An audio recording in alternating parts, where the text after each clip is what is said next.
Let me know y'all in the building. Make sure y'all hit them likes, hit that notification button, leave them comments below. Without further ado, let's get into this news, man. Diddy is headed to jail for a long time. They couldn't get it done with OJ. They couldn't get it done with ASAP Rocky. They couldn't get it done with Young Thug. If Diddy don't go to jail, the whole system is going to look like a joke. There's a bunch of things being said in the courtroom that's proven that Diddy is guilty without a shadow of a doubt of being a pimp. That's basically what he's being accused of, being a player, a pimp, and all the things they rap about in hip hop. He was living a lifestyle that a lot of people dream to live. He been doing it for the culture for the past, 30 years or so. And now it's all catching up to him. The culture is on trial, and Diddy got to go down in order to make some changes out here. And y'all know for the longest, rappers been stunting on television screens, award shows, diamonds, women, just throwing money, making it rain in the club. Now it's looking like that's all about to come to an end. It got too good for niggas. And now it's all over. We got to take a few looks at these things that's been going on during this trial, because all this is doing is proving that Diddy is blacker than black, and he going to jail for that. The Prosecution's nearly 5-hour closing argument was very effective. That's what the legal expert said. So if they saying it was effective, that mean that it hit home. They got pictures of him dragging Cassie all in the courtroom. He's a violent man. They don't spoke about the drug use. They treating him like he Denzel Washington in Flight.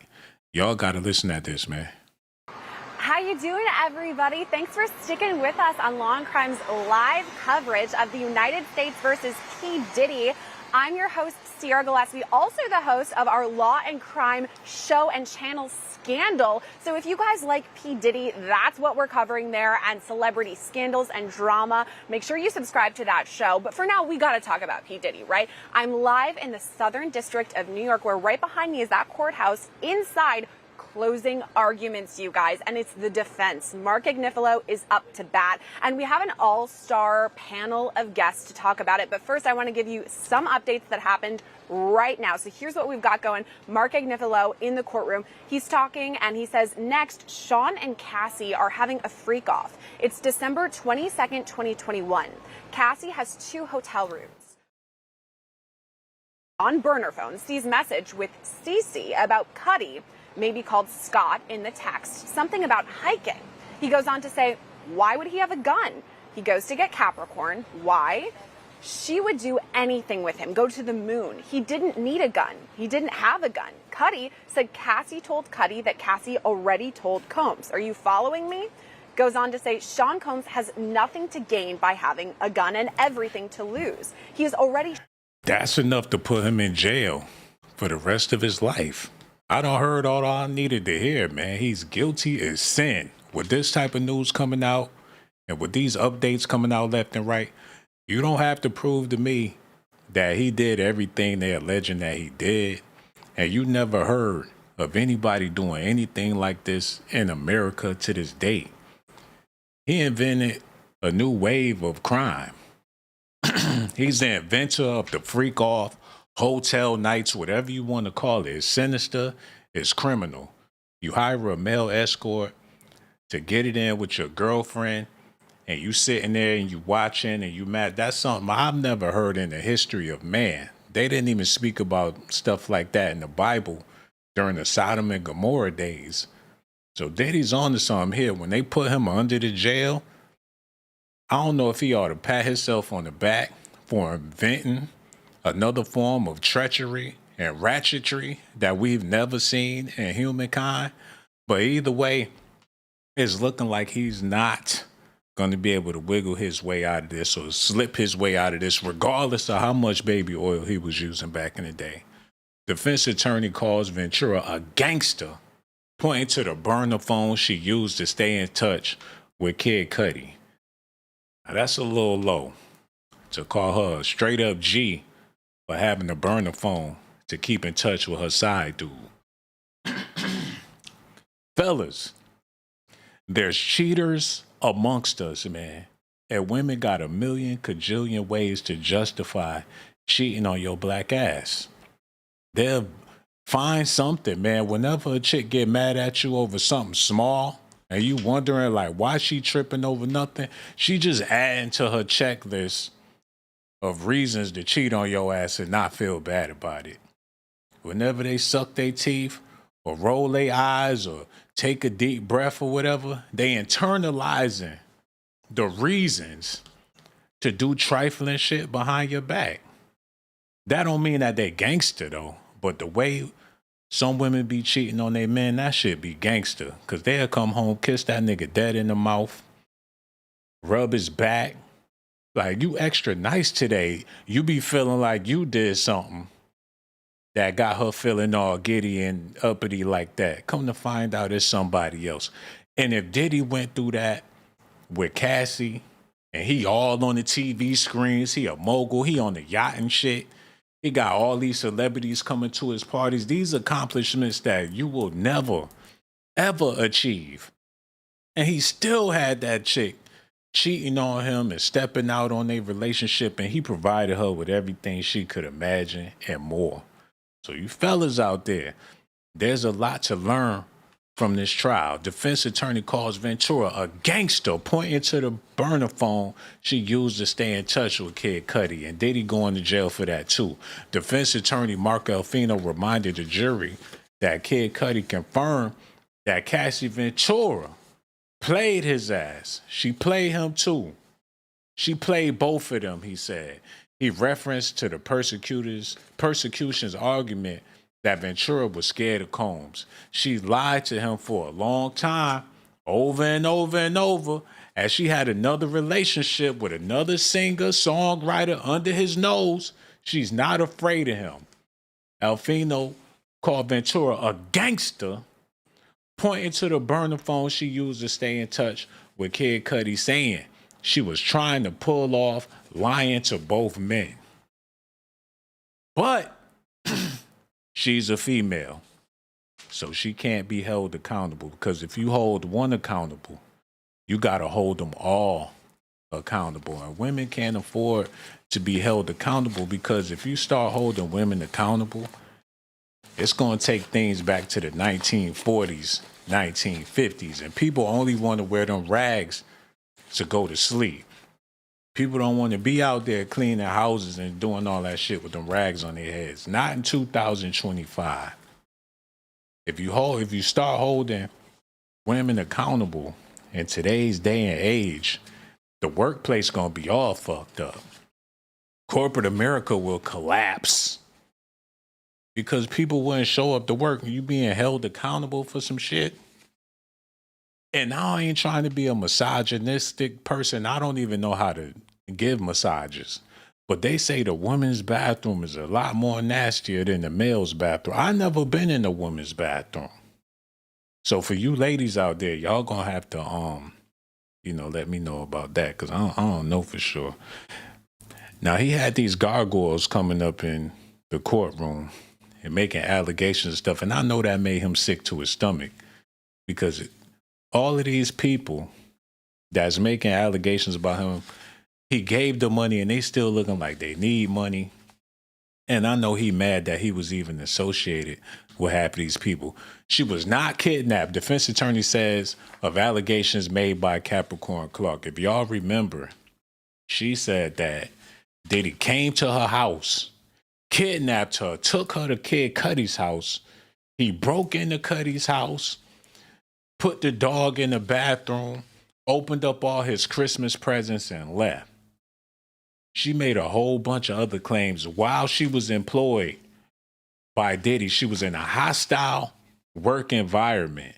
So they trying to prove that she wasn't kidnapped and she wasn't a victim, but it's her word against his.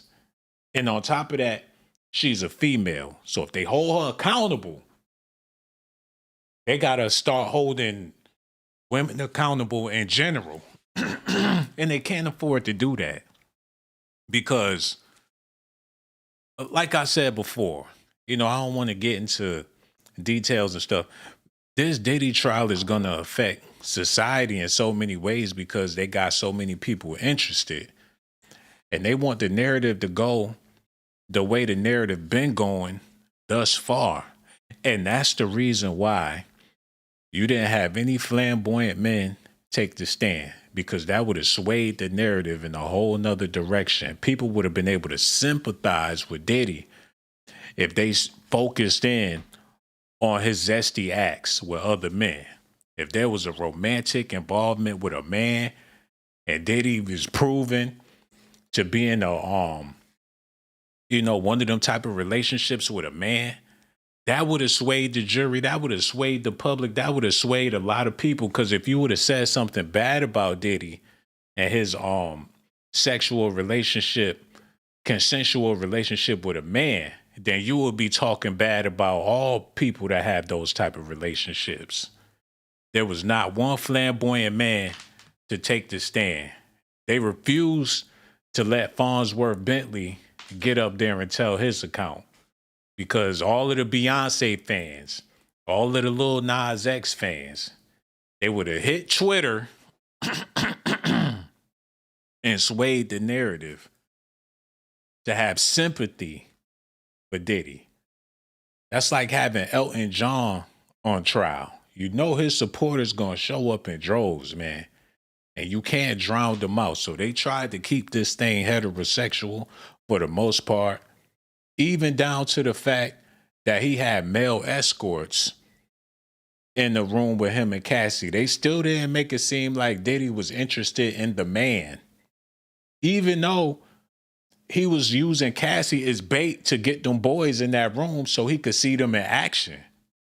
And of course, the male escort's not going to tell it all. They're not going to talk about when Cassie passed out and they gave her so much drugs so she can be comatose while they do their thing, allegedly. So they left that dynamic out of the trial. Okay, let me make this point real quick because I know I'm all over the place. And I want to thank y'all for tuning in. Make sure y'all hit that like button, subscribe to the channel, hit that notification button. Matter of fact, I'm not even going to make that point because that's way too much zesty talk for one video. We got to get back into the news. Now, Fingo says there's no evidence Combs had anything to do with setting fire to Kid Cudi's Porsche. This the thing, y'all. Cassie had been known to make threats towards people. She been out here doing damage too. I'm pretty sure her and Kid Cudi got into it, and she probably made threats towards him. Their relationship didn't end well. She was playing both of them. This man had feelings for Cassie. She was still dealing with Diddy. Her husband was getting played while Cassie was still with Diddy. So they trying to make it seem like she the criminal in this case, but society won't allow it. Whatever's logic, they got to throw that out because we don't live in a time of logic. We live in some illogical times. So you have to make things illogical for the public to accept it because people scatterbrain, computer brain. If you fuck up one link, then everything else is going to fail. Especially bringing in the AI era and everything is digitized and stuff. You got to make it to where people are willing to believe anything so people can continue to be consumers. Am I over y'all? Am I going too far with the stuff? Am I over y'all head? Is y'all keeping up or following what I'm saying? Do it sound like I'm talking gibberish? Can y'all relate to any of this shit that I'm talking right now? Hey, without further ado, let's get into this news. Nation legal contributor Jesse Weber. Jesse, great to have you this morning. Good to see you. Thanks so much for having me. All right, let's talk about this defense strategy, which was not calling any witnesses to the stand, and Shawn Combs, of course, refusing to testify in his own case. Do you think the defense owes the jury an explanation as to why they pursued that strategy? They don't have to. It's not their burden. It's the prosecution's burden. And I think they sometimes not saying it would be more powerful, but they can say, look, why didn't we call any witnesses? We didn't have to. Look at all of the witnesses that the prosecution called. A woman who claims that she was sexually assaulted by Shawn Combs when she was working for him, yet constantly stayed in contact with him, wrote praising messages to him, both in text messages and social media. A woman who claims that she was dangled off of a 17-story balcony by him. We dismantled her testimony and cross-examination and used actual records. Wait. Alleged assault of Cassie Ventura at the Intercontinental Hotel in Los Angeles in 2016. Shawn Combs said to purchase security footage of beating for $100K. Cassie testifies on assault, beatings after freak-offs. Jane testifies on being tricked into a hotel night in New York City in 2023. He going to jail for a long time. With these type of charges, ain't no way he gonna be able to walk away. He assaulted her at the hotel in 2016 and everybody seen that? They gonna throw him under the jail. And then he turned around and purchased the security footage of the beating for $100,000 and they took the money? If they wouldn't have took the money, it wouldn't have been a crime. But since they took the money, he definitely a criminal for giving them $100,000.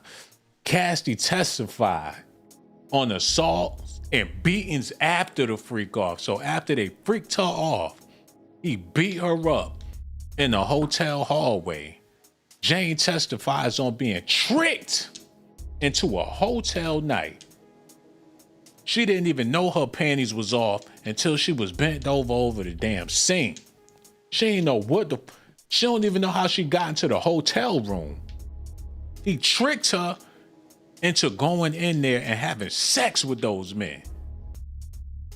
He put the money on the bed, and when she grabbed the money, under the money was a condom, and that's when the Punisher came out the closet.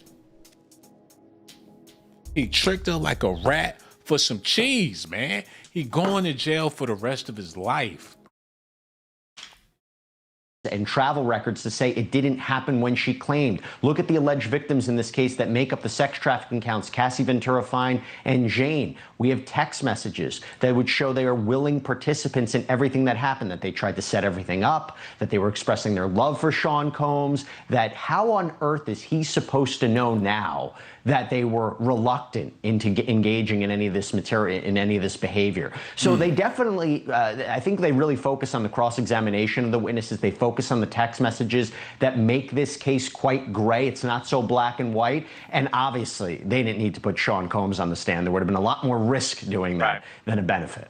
Yeah, it's hard to put yourself into the perspective of a potential jury member, but I'm wondering, with you explaining just how much gray area this is, what you think is going to stand out in their minds, or how difficult it might be for them to make a decision. Well, here's the thing. Transportation to engage in prostitution, those two charges, I think there's a 95% chance he gets convicted of it. It is such a straightforward charge, especially when you look at text message evidence, voice note. Wait.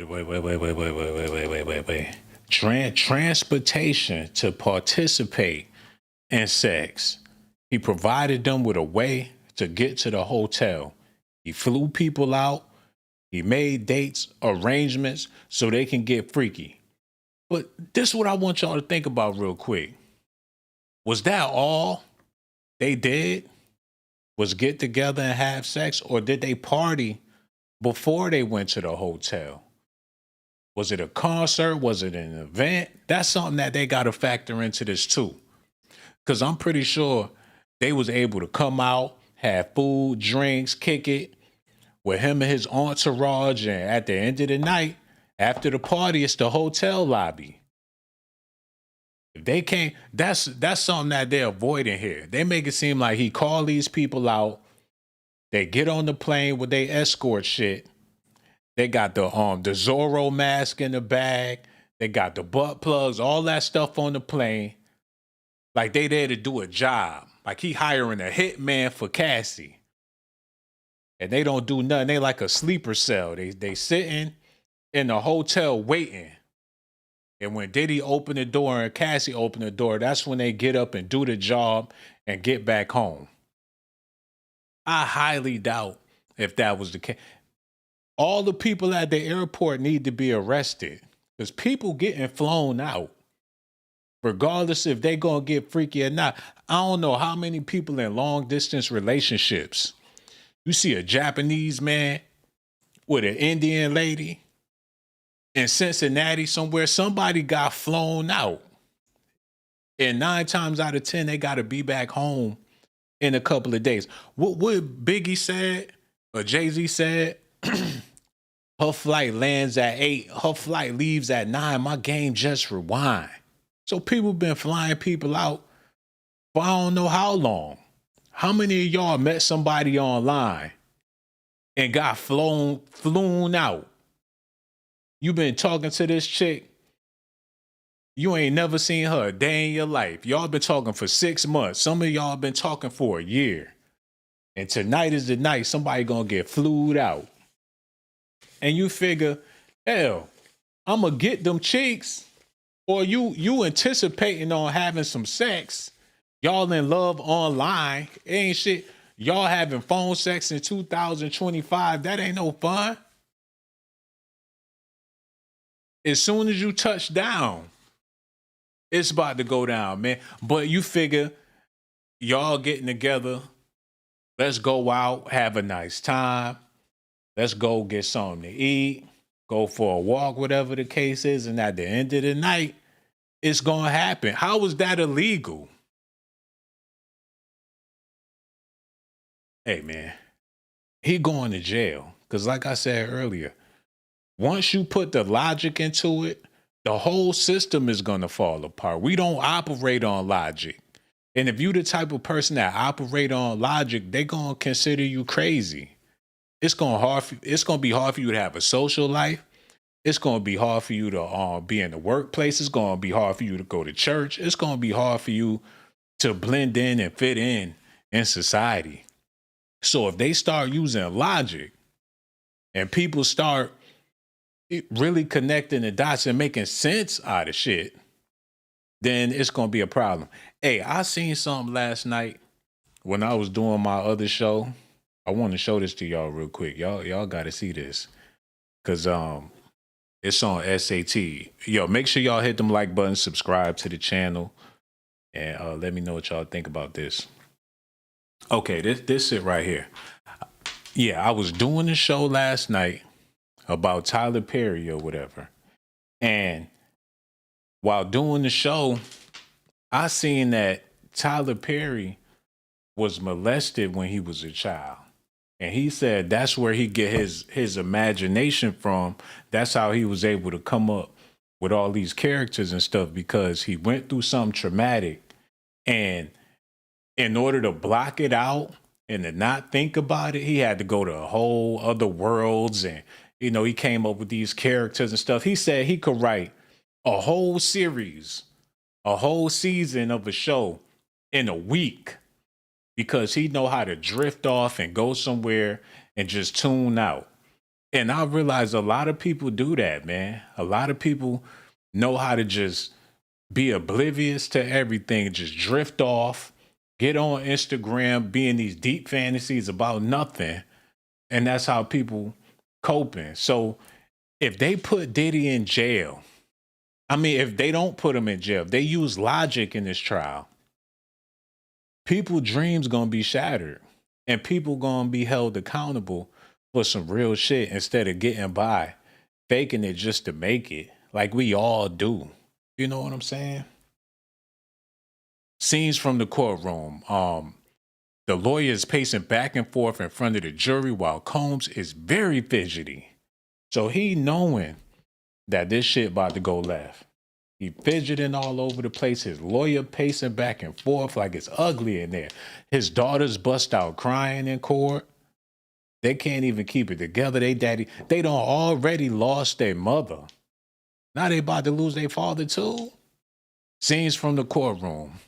Defense attorney Mark Elfingo is pacing back and forth in front of the jury box as he makes his presentation. He's straying from the microphone as he speaks, making him difficult to hear at times. That's because he's nervous, man. At the same time, Diddy is very fidgety, tapping his foot on the floor under the table, shaking his legs, fidgeting his hands. He act like he Ray Charles on the piano in there, man. He itching. He can't sit still. His family is nervous. He appears to have nervous energy. His face also looks stoic today. He had passed a note to his attorneys, and they probably said, "God help me." Assistant U.S. Attorney Maureen Coomey has rolled her eyes more than once and had a smirk throughout her fingers closing. Attorney Xavier McDonald's on Combs' defense had his head in his hand at this point. Whew, it's bad, man. It's bad. He ain't getting out. He ain't getting out. He passing notes. They got their hands in their head like, fuck. They got him on tape beating Cassie. They talking about the pink cocaine. The only way they can save him, the only way, let me show y'all something real quick. Because they need to have me come up there and just, save this man one good time. I know how society work. I know how society work. Hold on. Look.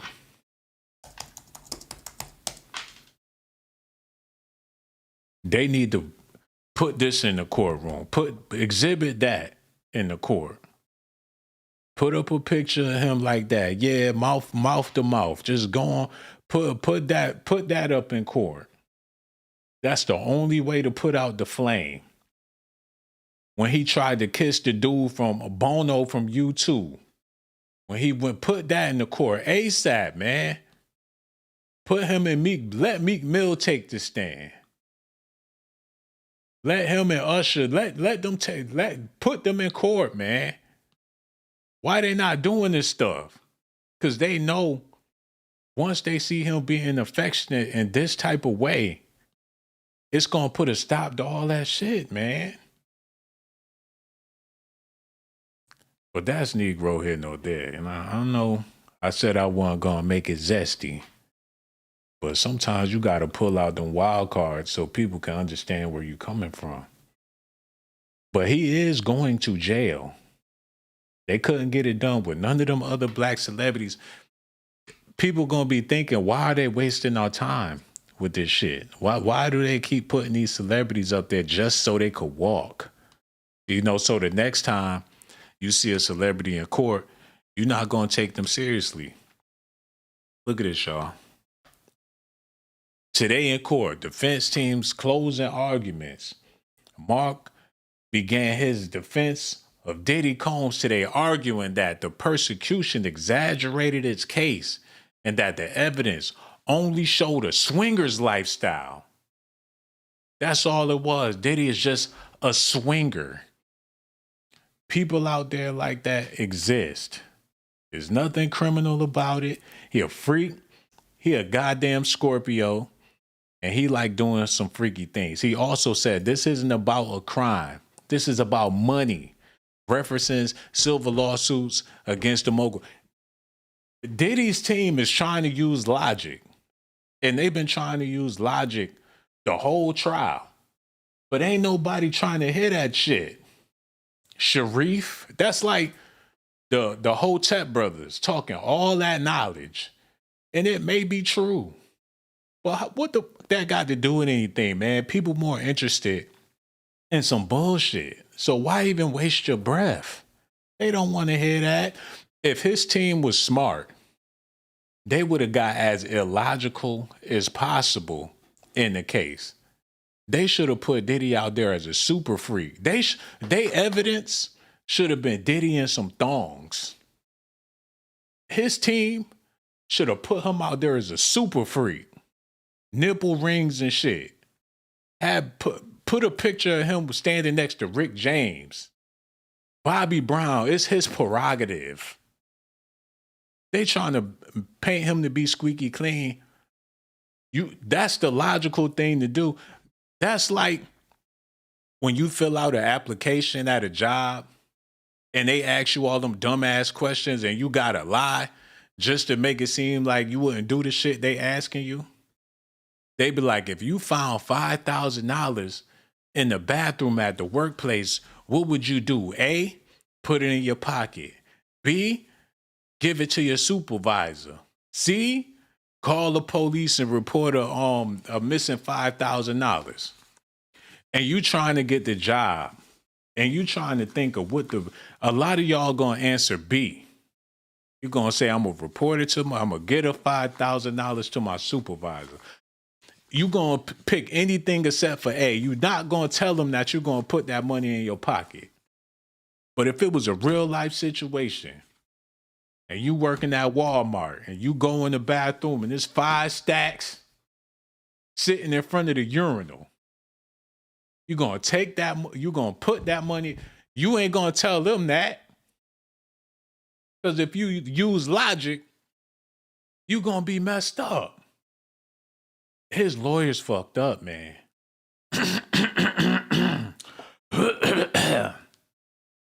Yo, make sure y'all hit that like, subscribe to the channel. Okay, we got to get back into this. Y'all ready? Okay, here we go. Come on. Notes, travel records, Amex records. I mean, Shawn Combs, they would make the argument, was central in actually paying for and arranging men and these alleged victims to be transported across state lines for the purposes of sex work. I think the defense is not going to have much there. There is a lot of room when it comes to racketeering, conspiracy, and sex trafficking. What I anticipate they're going to do and give the jury potential pause is to take it piece by piece. Racketeering, conspiracy, there was no criminal enterprise, right? They'll say that all of these assistants, all of these bodyguards, they didn't really know what was going on behind closed doors. There was no criminal agreement going into each one of the underlying predicate crimes. Forced labor, these were able-bodied U.S. citizens who could have stepped away if they wanted. Bribery, tampering with a witness, what threats were actually made to keep somebody from testifying or providing information to investigators? Did Shawn Combs even know there was an active investigation? Was he trying to cover up things, not to cover up a crime, but protect his image? That's called reasonable doubt. That's what they need to do, raise reasonable doubt. And I've said it before, I say it again, I can see them prosecute, I can see them convicting him, but also this is not an easy case to decide. And I think that the jury is going to wrestle with it and might take some time for deliberations. Well, Jesse, we only got about 30 seconds left, but I'm curious whether or not you think the 4th of July holiday plays out at all into this decision and potential verdict being reached. Do people want to try to rush through it so that way they can enjoy their Independence Day? This has been a 7-week trial. They want to get out of there. Don't let anybody tell you that a holiday weekend is not going to have effect on deliberations. No. That's not right, man. Justice is just. Do they want justice or do they want entertainment? You know, you can't rush something like this so y'all could get it. It's an event. It's a concert. And they trying to get to another event. It's just a detour on the way just to have some shit to fill the gap. They did it during the season where it ain't no holidays and they want to get over for the holiday. Just say it is what it is. It's entertainment, man. But if they let him walk and they let him go, society gonna crumble because there's a lot of men and women that's been invested in seeing this brother go down. It's plenty of conversations at the water cooler, people at work, people just, you know, all across the world, at barbershops, hair salons, the conversation, people done lost friendships over this, relationships done ended because of different opinions of things.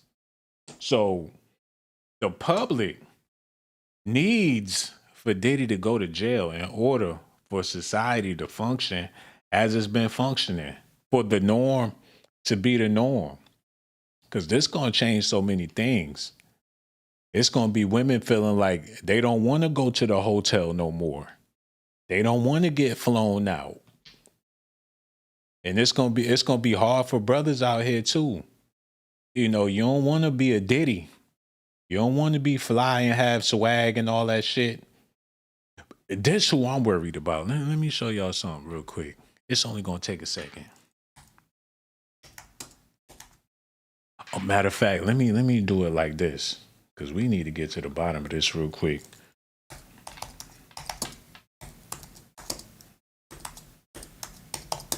We got to get to the bottom. He did so many of them. I got to get the right one.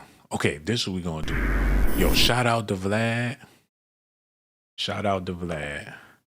But I got to find this real quick because Boosie took Vlad into his house. Hold on. When I have over 8 people at the house, this is my escape. When I want to get head, I get took down right here in the elevator. So Boosie exposed himself so bad. If they ever want to do a trial on Boosie, it's over. He got the elevator so he could get took down right there in the elevator, man, with the Freddy Krueger skins on it. Not only that, but he got a secret room. He got a secret room that nobody know except for him and his kids. Listen.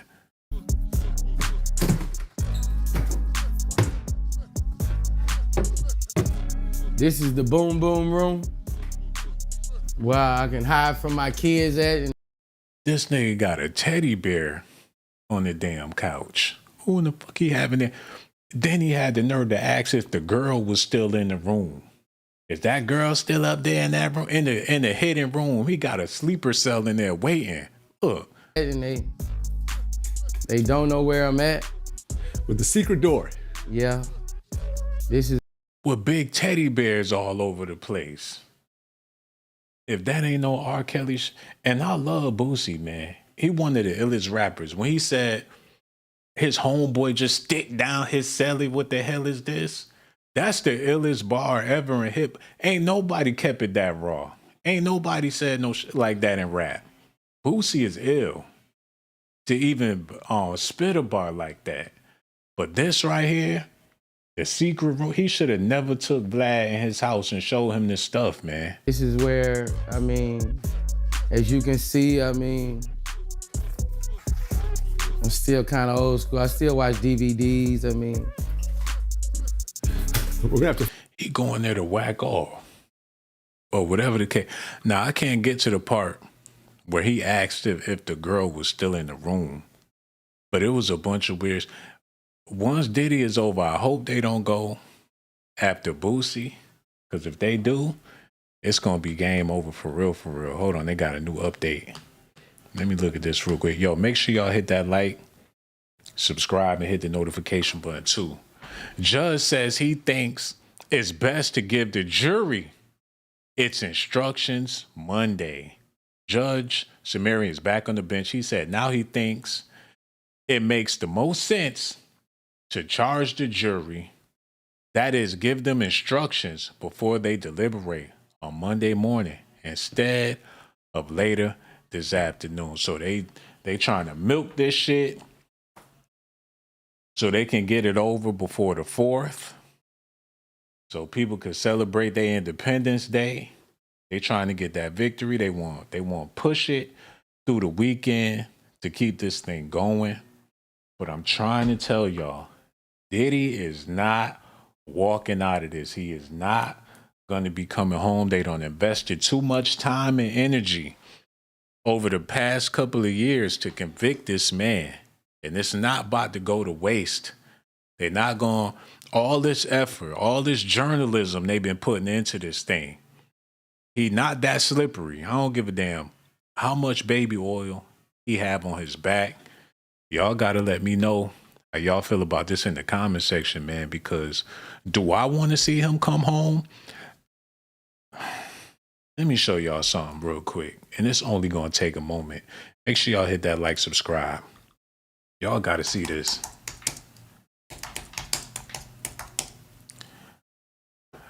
Oh my God, man. He didn't get that much time to spend with his baby girl. You know, he didn't have years like he had with his other kids. This the only thing that's breaking my heart about the whole Diddy trial. You could say what you want to say about this man, but one thing for sure, he loved his kids. It was nothing that his kids ever wanted he loved on his employees for the most part. He gave them people whatever they wanted, whatever they asked for. You know, he gonna get some cheeks on the side or whatever, but that's typical male behavior out here. That ain't something that I would do, but you know, you figure you gotta get something for something. And this is another point I want to make.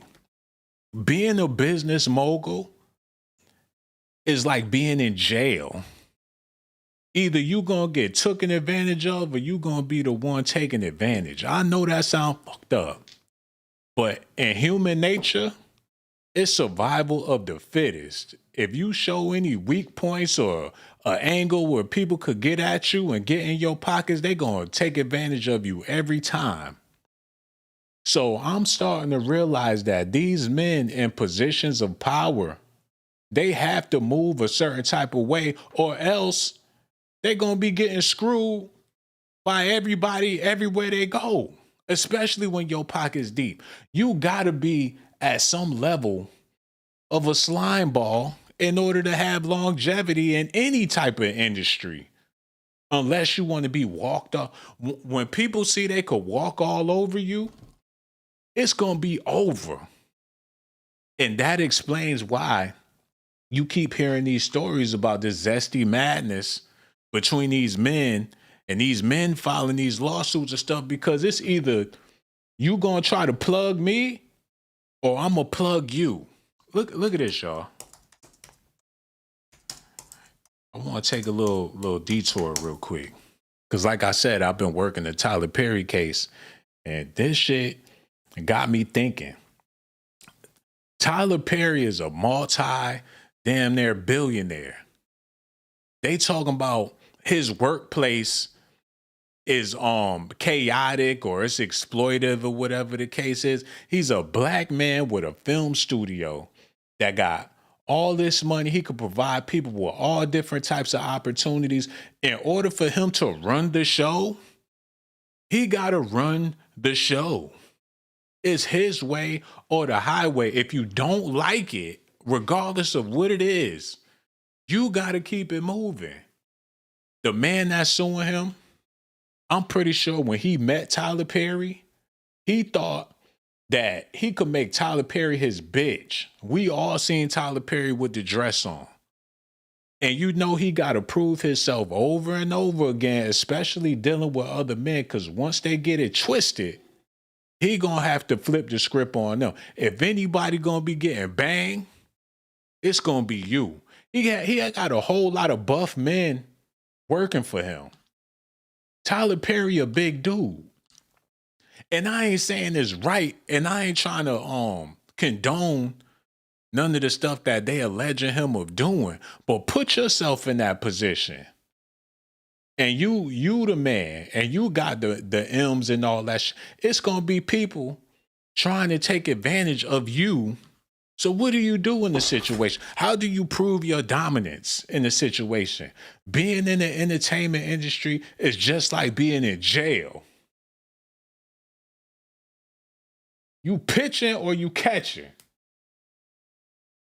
So when he was getting at them dudes and they want millions of dollars and they want to be showered with all this money and they want to have this and they want to have that, they want to drive around in Rolls Royces and stuff, ain't nothing for free.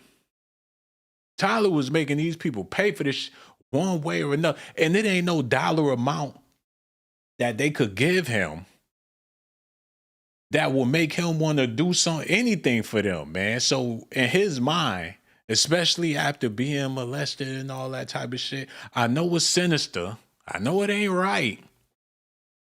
But that's how a lot of people got to move when they bosses in the entertainment industry. I can't think of one of them that don't move like that. From Birdman to whoever been the CEO. You employing, you got men working for you, you employing men. They gonna bend you, as soon as you turn around, they gonna bend your ass over and hump all your money out your butt, man. And they been screwed before. Motherfucking, y'all, okay, look at this, y'all. I'm gonna make this point and I'm gonna leave it alone.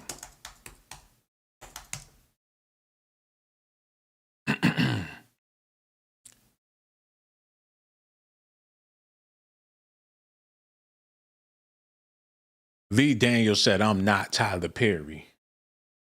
Yes, the fuck you are, man.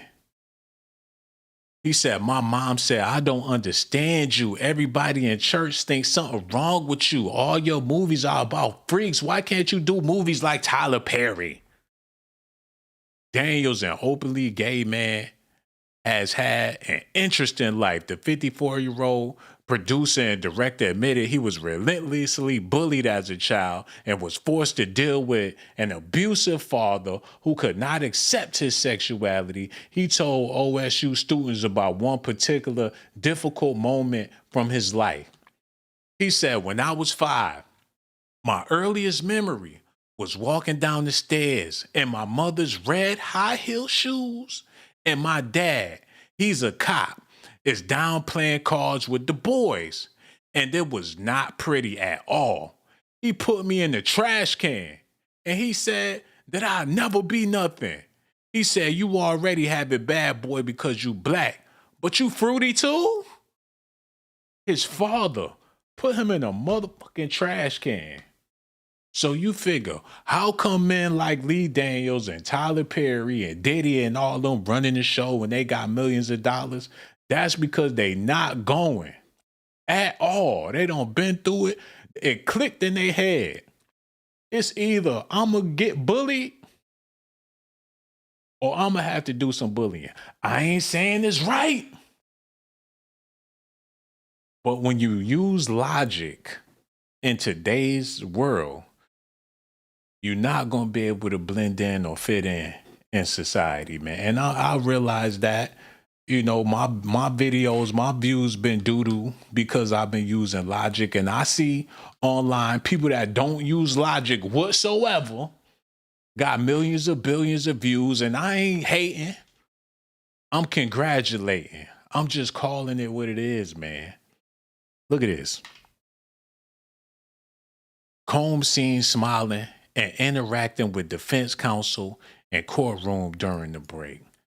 Hey, man, the milk and cookies always get you in a good mood. They said that Diddy allowed to have snacks during the court or whatever the case is, and the reason why they can't really hear what the defense is talking about because this man be smacking so damn loud. After Shawn Diddy Combs' defense presented the first part of their closing argument today, the music mogul has been seen smiling and interacting with both of his counsel and his family, because that's the only time he gonna have to really express himself in a positive manner. Because when he get back to that cell, it's Gorilla Kingdom all over again. During the break, when the jury wasn't present, at times he was smiling.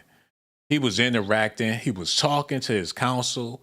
He was almost phantoming, imitating his counsel while he was speaking, said CNN anchor chief legal analyst.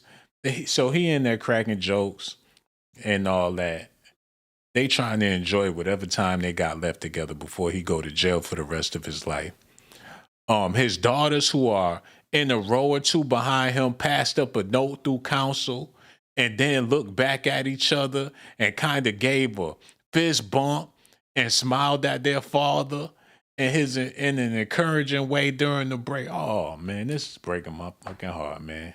It's breaking me down, man. They still riding for their dad. They passed him a note that said freak off champ. He opened the note and seen that shit. Freak off champion. He looked back. They gave each other a fist bump like, that's our dad. That just lit him up, man. When he come home, he not gonna stop, man. If they let that motherfucker out, he gonna have the biggest freak off he ever had in his life. It's gonna be baby oil everywhere. He been in jail for how long? He in desperate need of a freak. Ain't no telling who he gonna hire or who gonna volunteer. They all need to bring their ass down there and volunteer. After all he did for them people, he need to have Usher, volunteer, Ray J. They all need to get butt naked and baby oiled up if he do come home, and which he's not. But that's wishful thinking, y'all. Christian Combs, son of Diddy Combs, released new music with Kanye West, and I'm telling y'all, That boy on some shit. When they say can't stop, won't stop, he ain't stopping no time soon. He in the lab with Kanye and Northwest. And they putting together some bangers. Christian Combs, the 27-year-old son of Diddy Combs, teamed up with Kanye West to release new music, including a song called Free Diddy. The song is part of a 7-track project that debuted Friday, the same day Shawn Combs' defense team is making their closing arguments in his sex trafficking and racketeering trial in New York. The course to Free Diddy includes the lyrics, "Ain't going sleep till we see Diddy free."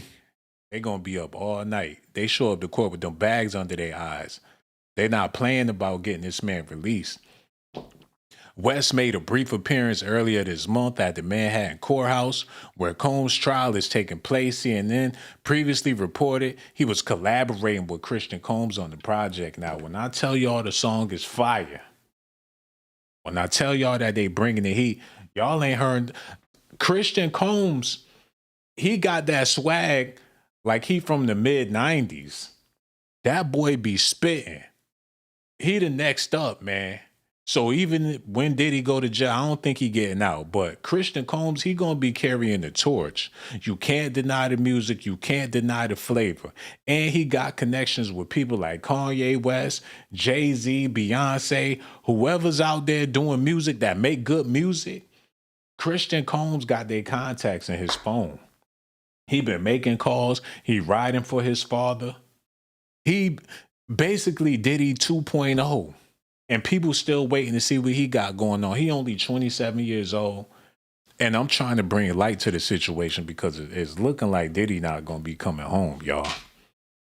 You know, it's looking like that's the end of it. For all the people that's fans of that era, that came up listening to bad boy music, not just the hip hop side of things, but the R&B side of things. Talking about Jodeci, TLC, Total, Faith Evans, all of them hits, man. When you turn on the radio and them good songs coming on, a lot of times it be bad boy songs on there. When you enjoying your ride home from work, y'all know what I'm talking about. They play that bullshit on the radio all day. Then you hear doom da da doom da da doom da da doom da da doom da da. You gonna turn that shit up, man. You ain't gonna be raised. You gonna be taking your time to get home from work. It's gonna be cars going around you because you driving so slow. You gonna savor the flavor when they start playing them bad boy hits in the car. Soon as I get home, I'll make it up to you. Baby, I do what I gotta do. You come home, it smell like fresh fried chicken. Your girl got cornbread on the stove, and it's a bubble bath with candle lights and shit in there. She ugly as fuck, and she waiting to rub you, and she waiting to rub your back. All because of the music this man put out. I know y'all want to see him go to jail and everything. And I'm with y'all.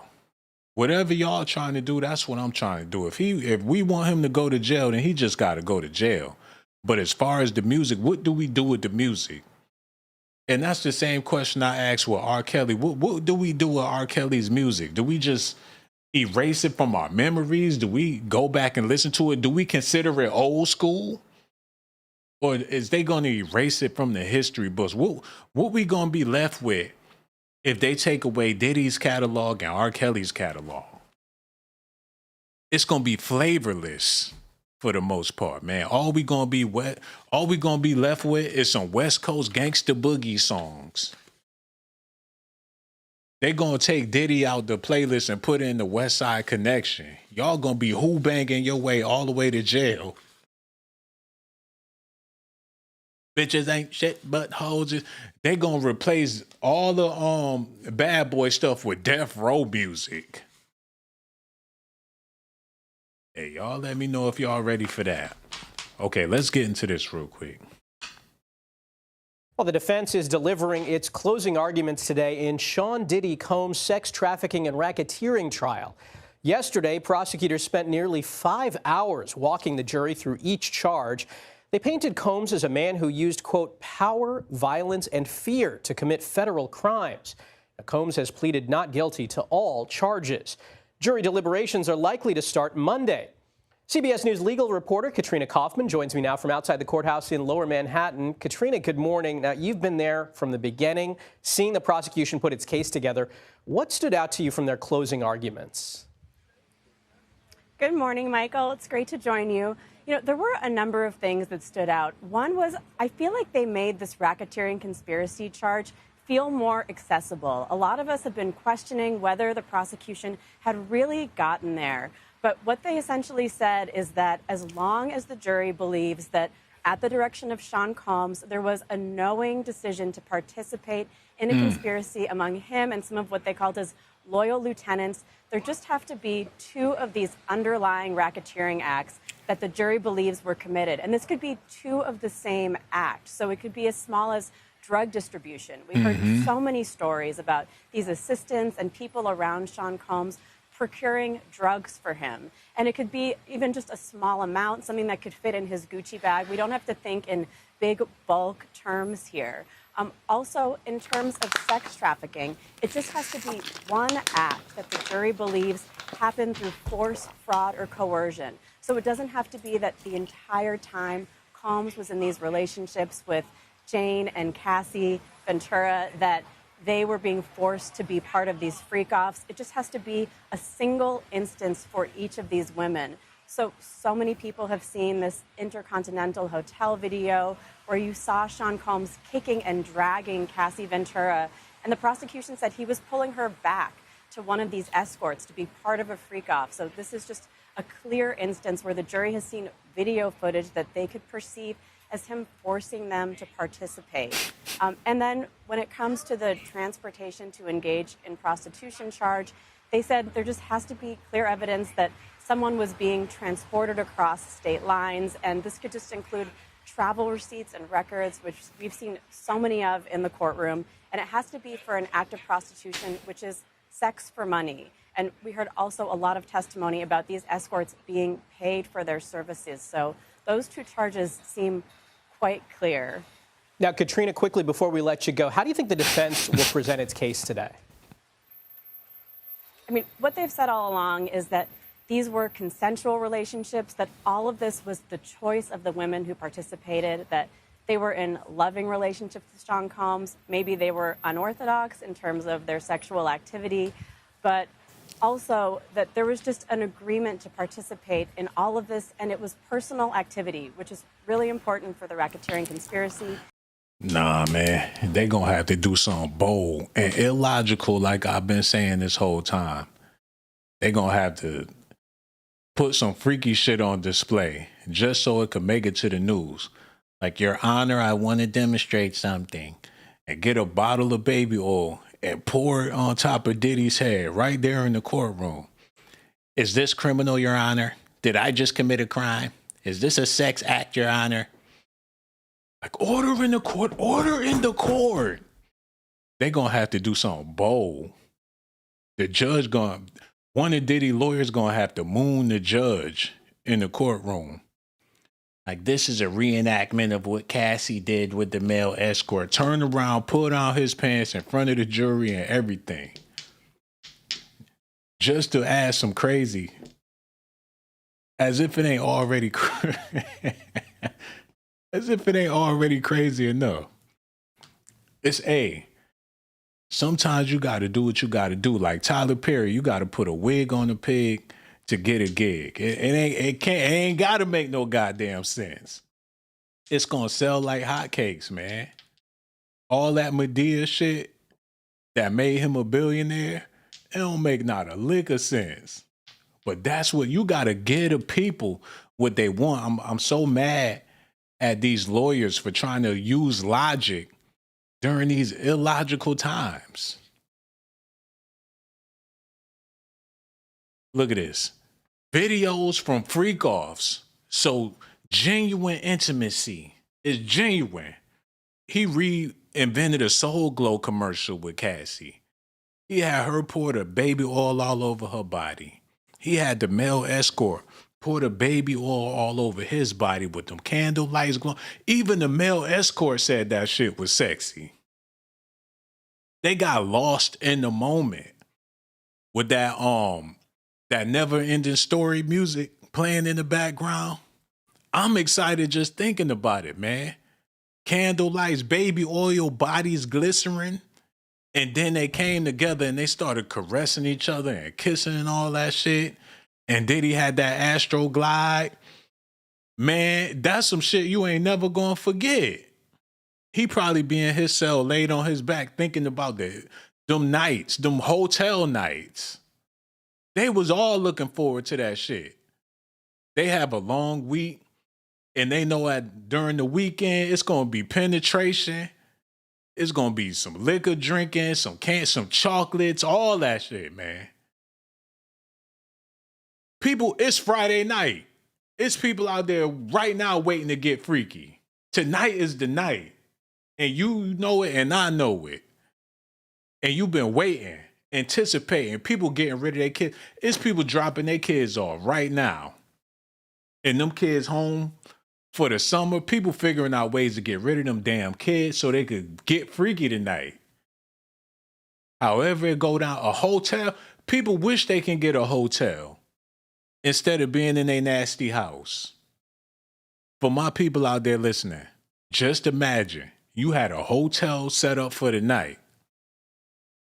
Some baby oil or whatever the case, you got drinks, you like to smoke, you got some smoke, got food. What did he do? That's a crime. And the video show genuine intimacy. So they was all looking for, and people getting paid too. Money, sex, whatever it is you into, he was providing it all. Defense attorney Mark said Combs may have threatened to release videos of freak-offs, the drug-fueled sex performances he orchestrated from time to time, but he never would have actually done it. I got a problem with them saying drug-fueled sexual acts, because them male escorts is anything from drug-fueled. They was all some lames. And that's one thing I'm starting to realize about male sex workers. They lame as fuck. From Brian Pumper to the Punisher and all. None of them dudes really got no swag like that. And I'm starting to wonder why that is. If you will sit in front of a camera with another man zooming in on your ass, you gotta be a lame. To be somewhere having sex with another man present, doing some sexual shit, you gotta be a lame. Because if you a real one and it's a nigga in the room and he got his meat out, either you gonna beat his ass or you gonna tell him to leave. So as far as drug infused, I don't think these dudes do drugs like that. They probably never touched a drug. They'd be too busy freaking out if they was on drugs, man. Diddy ain't gonna be able to handle them niggas once they start freaking out. Nigga fuck around and jump out the window. And how Cassie gonna explain that to the police? They said it was drug-fueled sex performances. How you gonna pay a crackhead to have sex with your chick? He tweaking on the coochie. They drugged out. Like, they looking at you, they both foaming at the mouth. Diddy would have freaked out. He would have dropped the camera and ran out the goddamn hotel room. And how it's gonna be drug infused and all he doing is whacking off? He pop a Molly and get busy with the Astro Glide. When he got two people in front of him having sex, he just gonna play the cut while he spaced out off the Mollies. Oh, somebody make this shit make sense. But hey, it's not supposed to make sense. And that's with anything. Man, I hate to do this, and I'm gonna do this real quick.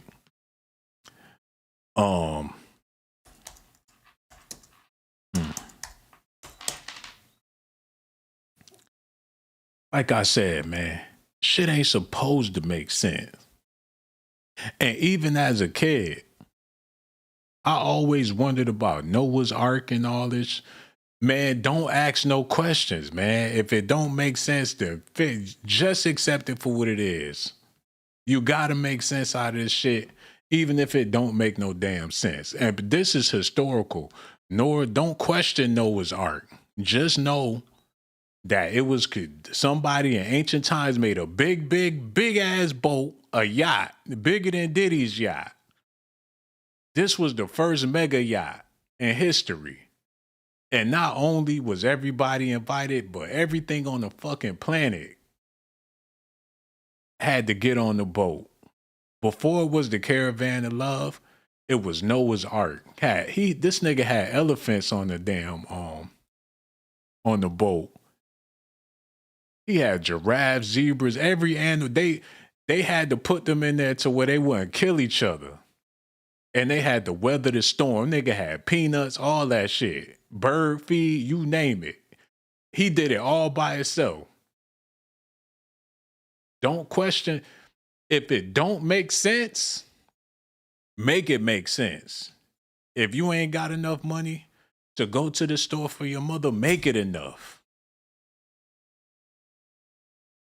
So as far as them having a genuine intimacy during a drug-fueled sex performance, that's what they selling to the people. And you ain't got no choice but to buy it, because if you don't buy it, you're not going to fit into society. And that's the last thing you want to do. They're going to put you in the crazy house if you don't feed into the shit.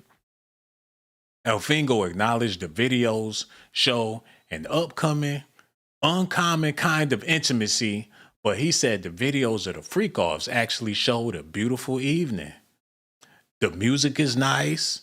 The mood seems friendly and easygoing, and everybody is smiling and laughing. Forget the sex part, he argued. There's a real genuine intimacy and just nice quality of these evenings, Elfingo said, adding that the physical intimacy shown in the videos was not aggressive. So they was having softcore sex. They flirting and giggling and shit. You would have thought it was something in Roman times. Like, oh, you're so friendly. Like, oh, you like that. You hear a few take that's in the background. The ambiance is nice. Got that Chucky Booker playing in the background. Why do you wanna play your games on me? Why you wanna play? Why do you wanna play your games on me? Dum dum dum dum dum dum. A shoot do. Dum dum dum dum dum dum dum dum.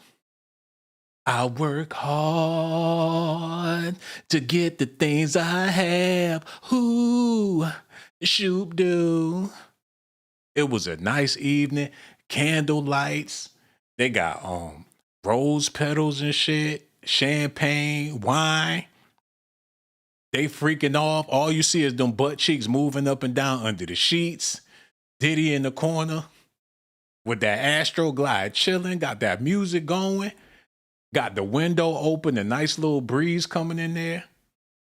What's wrong with the lawyers trying to figure out what was so wrong with that? I don't know what was wrong with it, man. I don't know why they're making a big deal out of this. But one thing for sure, Diddy is not coming home from jail. Okay, how long I've been on here? Hey, y'all let me know how y'all feel about this in the comment section. There's a few more things I want to share with y'all before I get out of here. Accuser was motivated by wanting nice things and trips, defense attorney says. Defense attorney Mark Elfingo said Jane, who dated Combs from 2021 to 2024 and used a pseudonym to testify against him in the trial, was motivated by wanting things and trips she posted on social media. He said Jane loved Combs, but she was focused on what I am getting out of it that the world can see. So she was about stunting and flaunting all of the stuff Diddy was getting for her, man. The government said they're not saying every single hotel night was trafficking, Well, then, which ones were, and how's Sean Combs supposed to know the difference? It don't matter, y'all. It don't matter. He got to go to jail. He got to, because they trying to bring an end to an era that's been going on in America for a long time. It's called niggas getting money. They don't want to see it no more. If you getting money, don't flaunt it. Don't show it. They trying to put a stop to that. They don't want to see you living lavish. And for all the people posting stuff, and it's a lot of people going to jail for posting shit. They'll find a loophole. They want to know how you got it. They on social media looking for people that's stunting, that's showing that they got a bag. Now, without you even knowing, they investigating on what you do, because all of these apps is tracking your shit. Your Instagram, all they tracking your bank apps, your whatever, how you getting the money. And if they can't see how you digitally getting some money legally and you posting all of this stuff, that's when an investigation go into. The FBI don't need a profile. You got plenty of profiles already that they could easily tap into. So they trying to put it into that get money era. And if you're going to be getting it, if you want to keep it, don't show nobody that you got it. And with the Diddy trial, after this, it must be some changes. You know, black folks going to have to stop stunting on social media unless you want to be investigated. Because let me show y'all something. Let me show y'all.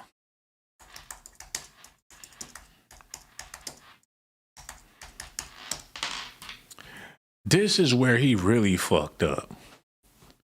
When he was having them parties at his house and inviting all them people to see how he was living.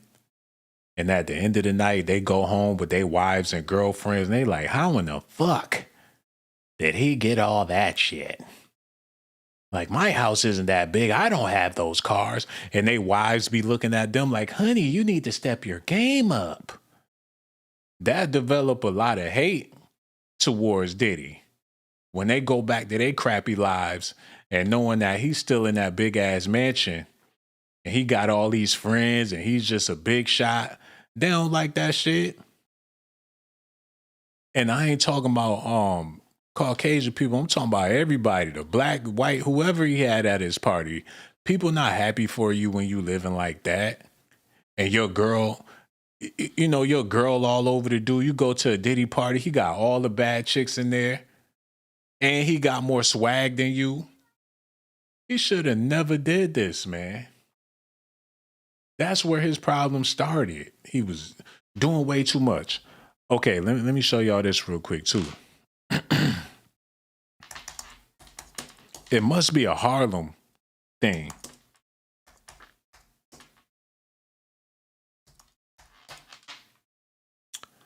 Yeah. Frank Lucas. This man was selling all of the dope under the radar. Y'all seen the movie with Denzel? He was under the radar, selling all of that work. This nigga showed up to a fight, a boxing match, with this fur coat on, with that fur hat, and they looking like, who this nigga and where he get the money for that damn coat? This before social media.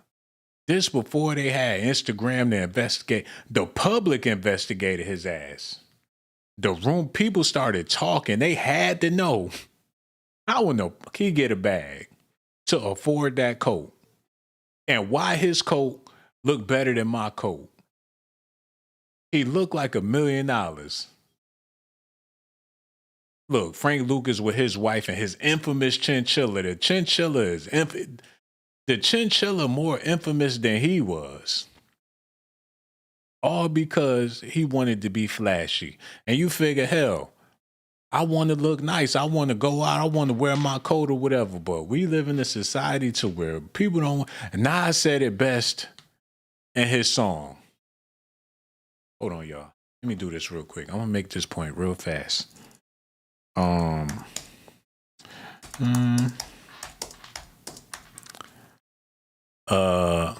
Yeah. Let me pull this up. Damn, I'm hungry. I gotta work out. I'm about to get to all that. I made this video to let y'all know that. It's looking like Diddy not coming home, man. Some of y'all know the lyrics better than I know it, but where it's at. He said, I think it's the last verse. He said, you could be poor or rich. You love to hear the story how thugs live in worry, duck down in car seats, heat's mandatory, running from Jakes, getting chased, hunger for papes. These are the breaks, many mistakes go down out of state. Wait, I had to let it marinate. We carry weight, trying to get lace, flip the ace, stack the safe. Millionaire plan to keep the gat with the cocked hammer, making moves in Atlanta, back and forth scrambler.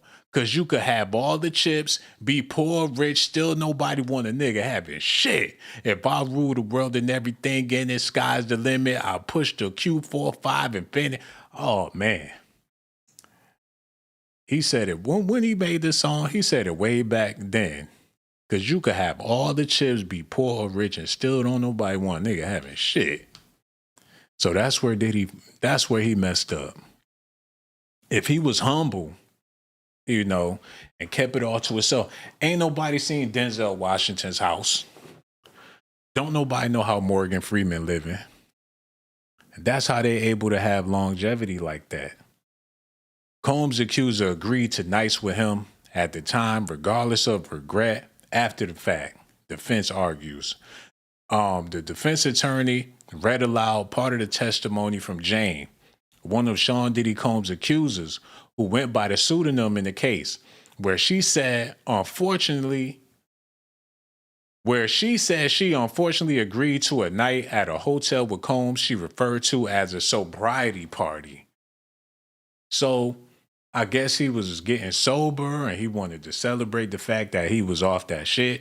When Terry Gargos, another lawyer for the defense, had pushed her at the time on whether she regretted it, Jane said she resented Combs for it.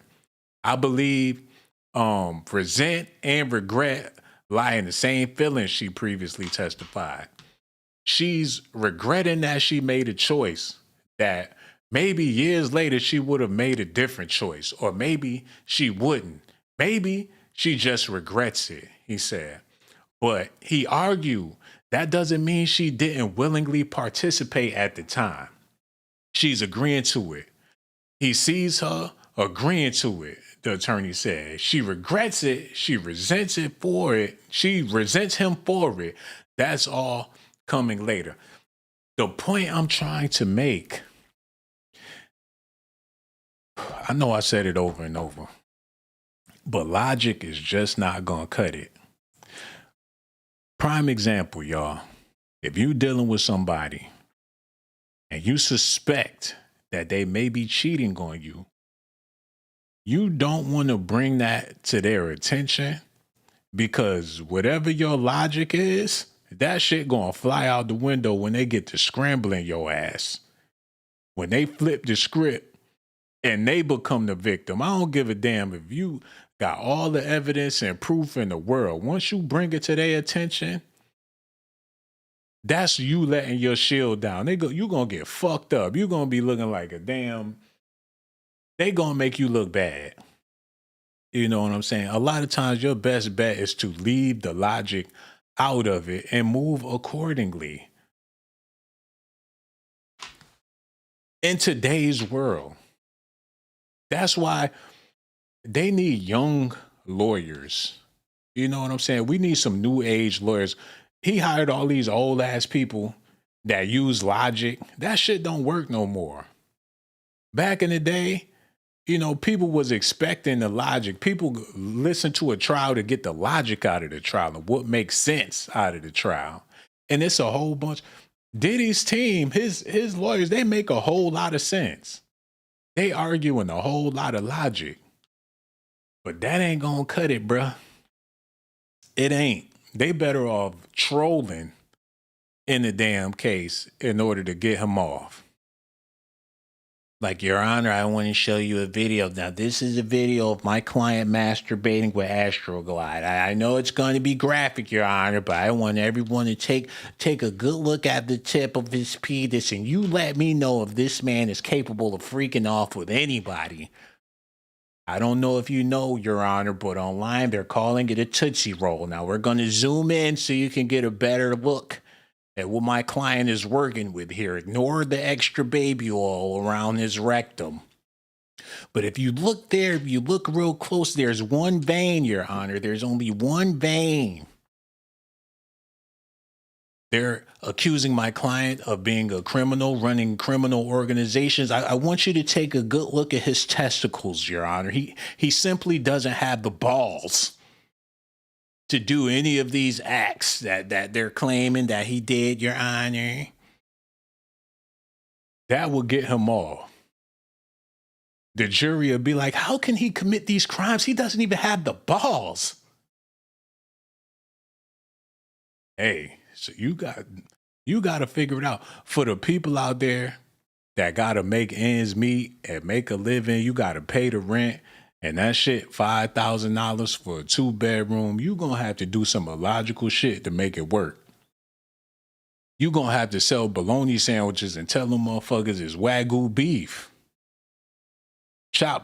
Get a big block of bologna and chop that shit up, season the hell out of it. Onions, peppers, garlic powder, had a whole block smelling good. And when they come around and ask what you cooking, tell them motherfuckers you made some Wagyu beef. And charge them $100 a plate. That's the only way you gonna pay the damn rent. I know it's messed up, man, but it is what it is. I'm mad at the lawyers working this case because they just don't get it. You gotta get the people what they want. They ought to, man, whatever they had with this what they should have did. I'm going to shut up about it after this because we got to get into some more videos. This is what they should have did.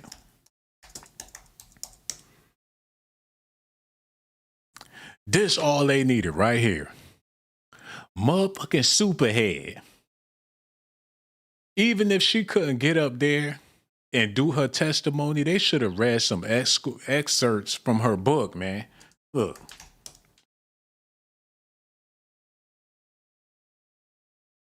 Superhead, former video vixen, claims she was once gifted to Diddy in new interview. Shit, that's a hell of a gift. I know that nigga was very grateful. Like, Diddy, got a surprise for you, man. Like, what you got for me? Her ass busts out the cake. Like, oh, good God. Nigga, gift this. I wish somebody would gift me Superhead. That'd be my favorite, my best Christmas, best birthday, whatever the case is, man.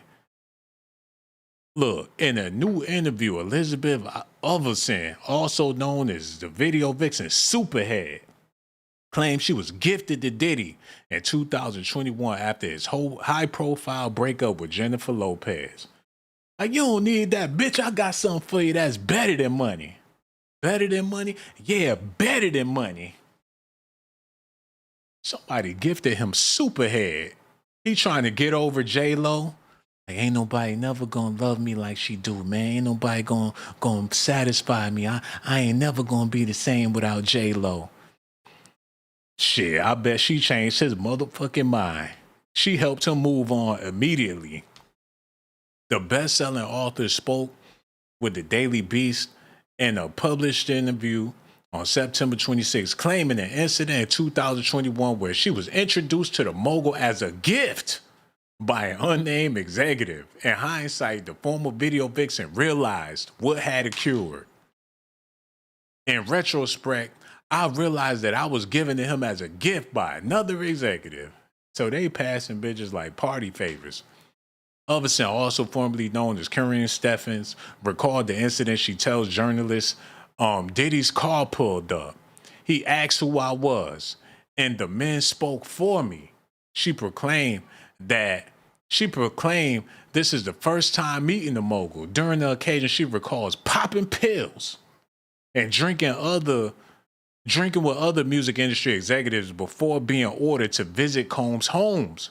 According to her, Diddy instructed someone to send her to my house.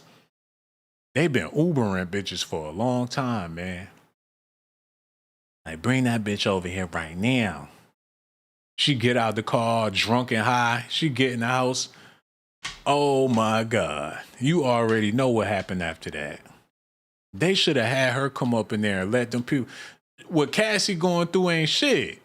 It's the norm in the industry, man. Diddy ain't the only one that got stuff like this going on. She gave head to everybody and wrote a book about how y'all let her write a book.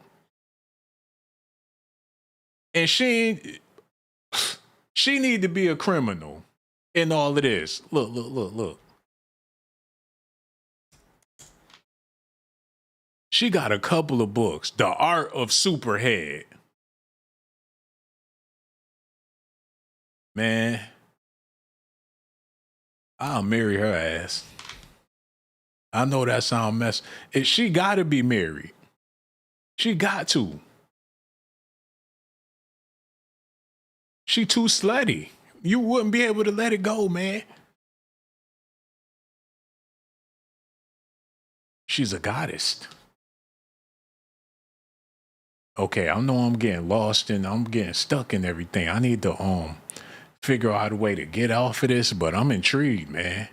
Women like this, they always gonna have somebody. Man, I feel relaxed. She therapy. Just looking at her pictures is therapy to me, man. Okay, let's get back into this because there's a few more points I want to make before I go. And let me know how y'all feel about this in the comment section.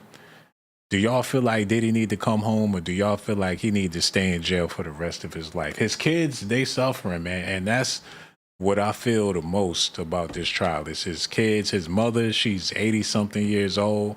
And, you know, life too short for all of this stuff right here. And I know you think, well, he should have thought about that before he did what he did. But, hey, a lot of us had sex or been in freaky situations and thought about that shit before it went down and was happy about it after it went down. You know, there's women out there, old ladies with pearls, and they still doing freaky shit with young boys. It's a lot of that going on. There's a lot of cougars out here. It's a lot of sugar daddies. It's a lot of sugar babies. You know, it's been going down. It's going to go down after what Diddy got going on. So, I don't know, man. Y'all let me know. Let me go ahead and play this for y'all real quick.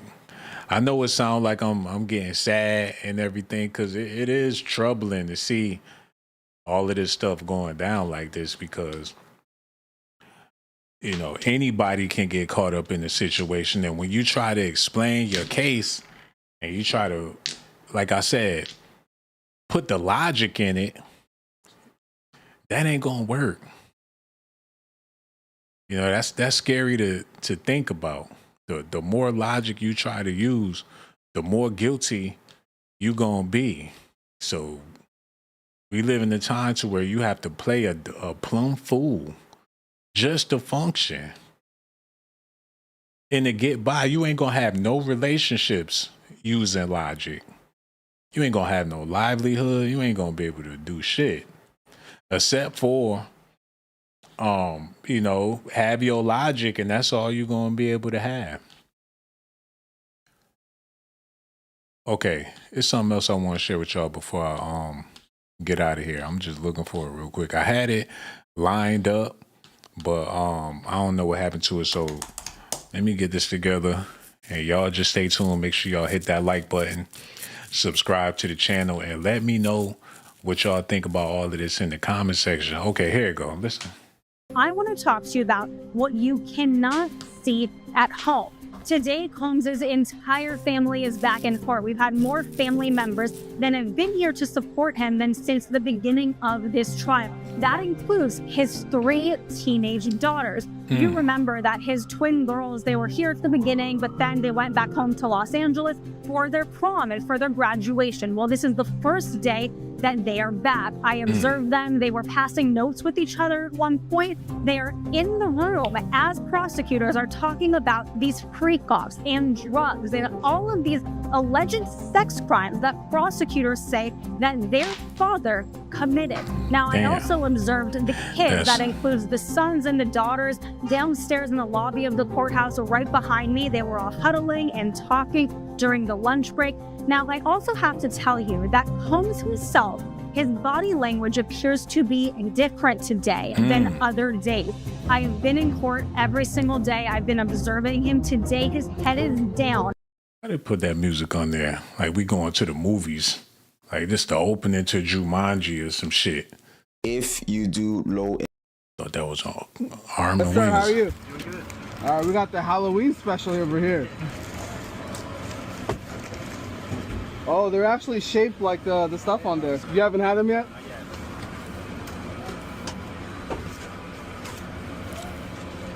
yet.